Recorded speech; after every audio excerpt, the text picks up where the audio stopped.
자, 시청자 여러분들 반갑습니다. 오름사이다입니다. 자, 여러분들 최근에 굉장히 또 황당한 정치 뉴스가 하나 터졌어요. 오늘 또 굉장히 재미있는 에피소드를 제가 하나 들고 왔는데, 자, 오늘은 또 어떤 소식이냐? 최근에 민주당의 안규령 후보가 지가 공천받은 지역구에서 선거 유세를 돌아다니다가 한 상인이 이렇게 질문을 했습니다. 여기가 무슨 동이냐? 여기가 무슨 동네냐라고 물었는데 대답을 제대로 못했다라는 겁니다. 지가 어느 동네에 있는지도 모르면서 이렇게 선거 유세를 다녔던 거예요. 진짜 한심하죠. 자, 참고로 민주당의 안규령이 도대체 누구냐고 하는 분들이 충분히 계실 수가 있는데 최근에 굉장히 유명한 사건이 있었죠. 바로 차은우보다 이재명 민주당 대표가 더 외모 이상형이다라는 그 기가 막힌 사건의 주인공이 바로 이 사람입니다. 안규령. 자, 안규령이는 과거 한 유튜브 방송에 출연을 했을 때 실제로 여러분들 이런 답변을 했습니다. 이재명 민주당 대표가 차은우보다도 더 이상형이다라고 말입니다. 야, 심지어 여러분들 이게 기가 찬 게 뭐냐면은 뭐 리더십이라든지 능력 발휘 이런 걸로 교묘하게 물타기 하면 안 되니까 분야도 딱 특정 지어가지고 외모 이상형이라고 했는데도 저런 식으로 대답을 했다라는 겁니다. 여러분들 진짜 정치는 아무나 못하는 것 같습니다. 그죠? 아무나 못해요. 양심 있는 사람들은 한국 정치판에 진짜 가기가 힘들다니까. 험난해요, 이게. 아니, 아무리 근데 정치가 좋고 권력이 좋아도 그렇지 나이가 60이 넘은 이재명이랑 요즘 20대 꽃미남 배우 주가 최고조를 달리고 있는 차은우랑 이게 외모 이상형 대결로 이게 솔직히 좀 비교가 됩니까? 뭐 아무리 취향 존중한다지만 이건 너무하잖아요.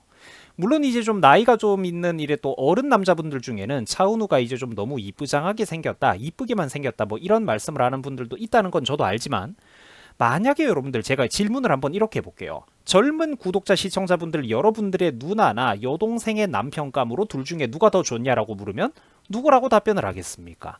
혹은 나이가 좀 많은 우리 구독자분들 입장에서도 그러니까 내 딸의 남자친구나 사위로 들어올 때 이재명이 사위감으로 좋냐 차은우가 사위감으로 좋냐라고 하면 솔직히 여러분들 우리가 누구를 선택하겠습니까? 그죠? 이게 답이 나오잖아요. 이게 비교할 감이나 되는 문제입니까? 대한민국 정치판 꼬라지를 단적으로 보여주는 에피소드가 바로 이 사건이라는 겁니다. 안규령이가 금 배지 한번 달아보겠다라고 용 쓰는 꼬라지가 진짜 눈물겹다라는 거예요. 자, 그런데 이런 그 이재명 대 차은우 사건 에피소드에서도 알 수 있듯이 그러니까 이 사람이 어떤 사람인지는 느낌이 오죠. 아부의 대명사 안규령 민주당 후보가 이번에 재미있는 사고를 또 터뜨렸다라는 겁니다. 아까도 말씀드린 그거예요. 시장 상인이 여기가 무슨 동네예요? 여기가 무슨 동이에요? 질문을 하자 당황하면서 제대로 대답을 못했다라는 겁니다. 이게 그러니까 여러분들 논란이 생길 수밖에 없는 게 저 안규령이는 저 지역에 무연고 공천 논란이 있기 때문입니다. 저 지역이란 그러니까 성장 환경에서 딱히 아무런 상관도 없는 인간이 그 지역의 권익을 대표하겠다라고 국회의원으로 기어 나왔다라는 거예요. 지역구를 안고. 오죽하면은 이동진 전 도봉구청장도 어처구니가 없어가지고 이렇게 얘기를 했죠. 이 지역이랑 아무 인연도 없는 후보를 그저 일방적으로 당에서 내리꽂아 버리더라라고 분통을 터뜨린다라는 겁니다.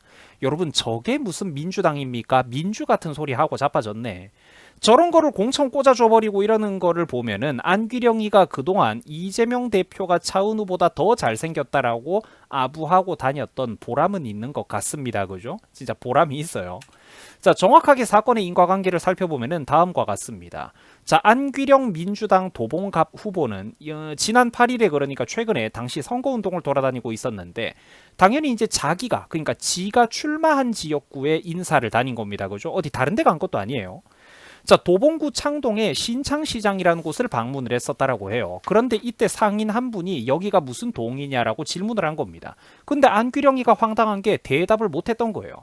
그러자 상인이 한 소리를 했다라고 하죠. 좀 이런 거는 알고 다니셔야 된다. 자꾸 이러면은 어디 가가지고 욕먹는다 이거예요. 여기 왔다가 또 후딱 떠날 사람들 아니겠냐 이렇게 뼈있는 일침을 가했던 겁니다. 시장에 잠깐 방문만 했지 너 또 다른 지역 갈 것 아니냐 이런 말이죠.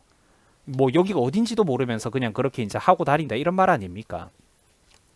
그 아마 이분이라고 해가지고 민주당의 지지자가 맞다 아니다 이런 거를 따지기보다는 정치판 꼬라지가 사실 그렇잖아요. 아무 연고도 없는 사람을 저렇게 꽂아 넣듯이 내려보내니까 속이 터질만도 하다라는 겁니다. 지역민이잖아요. 총선에서 공천을 함부로 하면은 그 당의 지지자들이라고 할지라도 이런 반감이 생기는 건 실제로 흔한 일이거든요. 지역 주민들을 투표하는 기계 어떤 거수기 취급을 해버리면은 그거 좋아할 사람이 없다라는 겁니다. 조심해야 되거든요. 총선 시즌에 정말로. 그 해당 상인은 재차 질문을 또 했다라고 해요. 그러면은 저기 길 건너 저기 시장은 몇 동이냐라고 묻자 안규령이가 또 대답을 못했다라고 하죠. 여기도 모르는데 저기를 어떻게 알겠어요. 결국 곁에 있던 다른 상인이 이제 정답을 알려주면서 에이 우리 후보님 왔잖아 이제 왔잖아 왜 그래 이러면서 애써 분위기를 풀어주는 어떤 연출을 했다라고 합니다. 하지만 보고 있으면은 참 부끄럽다라는 거예요. 시청자 여러분, 저도 그러니까 사실 세계지리라든지 큰 단위의 어떤 지리에는 관심이 많은데요. 이제 지구적인 관점의 어떤 지리에는 저도 관심이 많은데 사실 우리나라 각 지역의 구석구석의 어떤 작은 단위는 저도 솔직히 잘 모르는 지역들이 많습니다. 하지만 이거는 여러분들 자연스러운 현상이라는 거죠. 우리 같은 일반 시민들이나 타지 사람들은 어떻습니까? 어떤 대도시나 한 도시에 자주 방문을 하고 거기가 익숙하다라고 할지라도 솔직히 세밀한 행정구역 단위나 경계선 같은 거는 잘 모를 수도 있을 겁니다. 그죠? 그래서 제가 이런 거를 이해를 해요. 하지만 적어도 그 지역구에서 정치한다고 출마하고 튀어나오는 정치인들, 느그들은 좀 입장이 다르지 않습니까? 서울시에 있는 뭐 모든 구에 모든 동을 구석구석 다 외우라고 하는 것도 아니고 본인이 출마하는 국회의원 지역구 동네 하나 정도는 좀 외워야 되는 거 아니야? 그 동 몇 개 된다고 동네들이. 본인이 출마하는 지역구 정도는 좀 어느 정도 알고 있어야지. 그게 정상 아닙니까? 그래야 그 지역 안에 어떤 개발 문제, 다리를 어디 놓고 도로를 어떻게 뚫을지 이런 거라도 좀 상의를 하고 의논을 하지 않겠어요? 뭐가 어떻게 되는 건지 그 지역민들의 니즈를 좀 파악은 할 거 아니야? 동네 이름도 모르면서 뭘 하는데 그 지역구에서. 일반인은 몰라도 되는데 그 지역구를 대표해서 나오는 정치인은 적어도 그 지역의 문제를 좀 빠삭하게 알아야 되잖아. 그게 정상 아닙니까? 이게 그래서 제가 절대로 과도한 기준으로 까는 게 아니거든요. 지역구 공천까지 날로 먹듯이 받아놓고 저게 무슨 추태를 부리고 있느냐 이 말입니다. 하기사 이재명 대표가 차은우보다도 더 잘생겼다. 외모 이상형이다. 이런 사람한테 우리가 뭘 기대하겠습니까? 이런 애가 뭘 알겠습니까? 무슨 새로운 정치를 이런 사람, 이런 인물한테 기대를 하겠습니까? 그저 얼굴 마담 역할이나 하면서 이재명한테 아부하고 줄이나 잘 서서 다니다가 뉴스 앵커파리 원툴로 제명이 눈에 들어서 대충 벼슬자리 하나 얻어건지듯이 달려고 나와 본 것이지. 안귀령이가 여러분들 뭐 평생 살면서 어떤 국제 문제나 대한민국 문제에 대해서 국익 관점에 뭐 진지한 고민을 해봤겠어요? 안규령이가 평생에 뭐 대한민국을 살아오면서 자국민 역차별 문제에 대해서 진지하게 생각을 해봤을까? 과도한 외노자 인구로 인해서 대한민국의 평범한 일반 국민들, 근로자들, 노동자들의 평균 일자리 문제, 그 노동시장의 환경 문제에 대해서 진지하게 제가 고민을 해본 적이 있을까? 자기 일처럼. 원자력 발전에 대해서 안규령이가 책을 그러니까 아니야 책은 필요도 없어 어떤 활자 같은 거 뉴스 기사 한 10분 20분이라도 어떤 장문의 기사를 정독을 해본 적이 있을까 원자력 발전에 대해서 4대강 사업 치수 문제 대한민국의 어떤 물자원 관리 문제 가뭄과 홍수 문제에 대해서 얘가 한번 진지하게 30분이라도 글자를 읽어본 적이 있을까? 이런 거시적인 국민 문제에 대해서 저런 애들이 평생에 단 한순간이라도 진지하게 관심을 10분이라도 가져봤겠냐고요. 없습니다. 절대로 없어요. 주관식 서술형으로 각 문제에 대해서 네 생각을 조금 5분만 글자를 그냥 한 500자 이상만 읊어보라고 해도 찍소리도 못한다니까 저런 애들. 그저 대입시험 암기나 학원 다니면서 엄마 치마 바람으로 달달 외우던 게 전부지. 머리에 든 게 뭐가 있어요. 머리에 든 게 저런 애들이. 안타까운 건 그런데 지금 대한민국에는 저런 가짜 엘리트들이 너무나도 많다라는 거예요. 얘는 사실 엘리트도 아니지만 이런 식으로 함량 미달, 영양가 미달의 어떤 이런 온갖 정치파리, 정치 건달들이 너무너무 지금 대한민국에는 많다라는 거예요. 이 나라의 어떤 미래에 대해서 진지하게 고민을 안 해본 애들이 너무 많이 정치판에 들어와 있다고. 참고로 안규령이는 YTN 앵커로 활동을 하다가 2022년에 이재명 민주당 대선 캠프에 합류를 하면서 정치 활동을 시작을 했습니다. 그리고 지난해부터 유튜브 김어준 겸손은 힘들다 같은 곳에 고정 출연을 해오던 딱 그런 부류의 인간입니다. 성골 민주당 좌파죠. 그리고 논란의 도봉구 무연고 전략공천이 이번에 확정이 난 후에 이제 그러니까 과거의 한 유튜브 발언이 새삼 이렇게 또 재조명을 받았던 겁니다. 바로 차은우보다 이재명이 더 외모 이상형이다라는 그 쇼킹한 충격적인 충격과 공포의 발언 말입니다. 저러다가 이번에 이제 자기 지역구에 여기가 무슨 동네예요? 라고 물었을 때 무슨 동이에요? 물었을 때 그거 대답도 못하는 그런 사건까지 이제 겹으로 터진 거죠. 자, 그래서 여러분들 제가 참 걱정이 되는 게 뭐냐면은 까딱 잘못하면은 실제로 이런 애들이 또 국회의석을 그러니까 확보를 하고 입성을 할 수도 있다라는 거예요.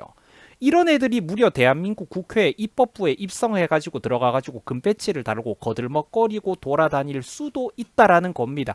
이 나라 사회 지도층 행세를 하면서 말이에요. 저런 애가 이제 지가 꼴에 금배지 달았다고 대한민국의 그 수많은 어떤 장군들, 그리고 수십 년 동안 어떤 근무하고 전문성을 키웠던 행정 관료들을 불러가지고 대정부 질문이 어쩌고 감나라 배나라 거들먹거리고 다니겠죠. 사회 지도층 행세를 하는 게. 그런 거 생각하면 여러분들 참 이 민주주의라는 게 중우 정치로 변질되었을 때는 그 역효과가 진짜 좀 끔찍하지 않습니까? 그 대한민국의 정치판 수준을 볼 때마다 참 진짜 험난한 것 같습니다. 그리고 한숨이 나옵니다. 이런 문제를 정말로 오랫동안 치열하게 고민을 해왔던 사람으로서 말이죠.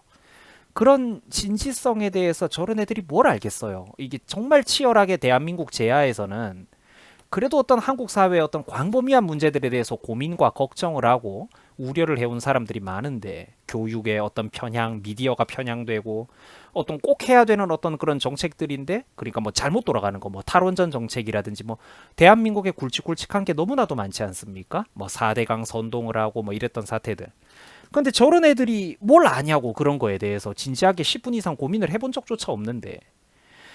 그래서 참 이런 거 볼 때마다 대한민국의 정치판 수준이 정말 험난하고 한숨이 나오는 것 같습니다. 자, 시청해 주셔가지고 대단히 감사드립니다. 여러분들 수고하셨습니다. 고맙습니다.